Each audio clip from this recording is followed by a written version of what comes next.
Right, so what did we do when we were at school? We had jobs in the Saturday. Every holiday, every summer holiday. I started, I can remember I did shelf stacking, I did chambermaid. Chambermaid, that sounds Chambermaid, and I did, that was mostly sort of changing sheets and well, I don't think there were even duvet covers in those days, actually. No, blankets.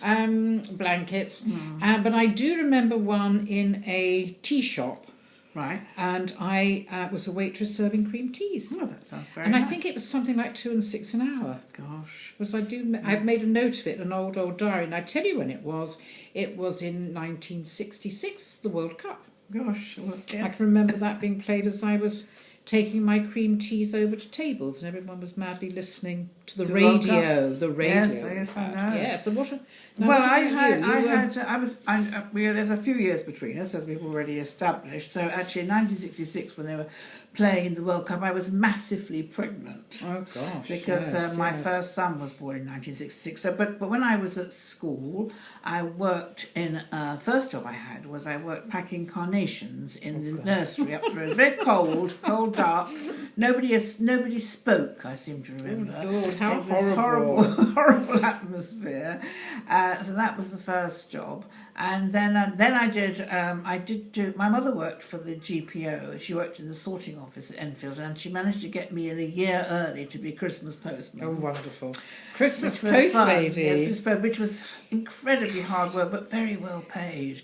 And we worked all the way up to 13, 14 hours a day. It was wonderful. We used to have so much fun sorting the letters ourselves. We didn't go out to deliver them till about 6 o'clock at night in the dark. We had a little lamp on the chest. How wonderful! And on chest, and if it was a horrible house or the dog was barking, we'd just put the letters back in the mailbox. So that was good fun, and there was a lot of other people from university did it, and I kept in touch with them. Then I did a second year. Then they actually changed the rules. They wouldn't let them work all those hours, but that was good fun. And then lastly, when I was at college, I worked in a dress shop. I went to they were setting it up. There were new shops. Fabulous. And I went and asked if I could work there, and the man who owned the shop gave me a job on the spot. But I didn't realise it was because he actually fancied me. And how old were you? I would have been 17. Oh, right, okay. And it was I used to love getting things there, getting discount and everything. But did you serve in the shop? Did you serve I served in the shop. Yes, I was quite a good salesperson. That's where I met my friend Anne, who worked in the hairdressers next door. Oh, gosh. And we used to have lots of lovely fun. So anyway, the gentleman who owned the shop actually did take me out once or twice. I mean, it was a bit naughty.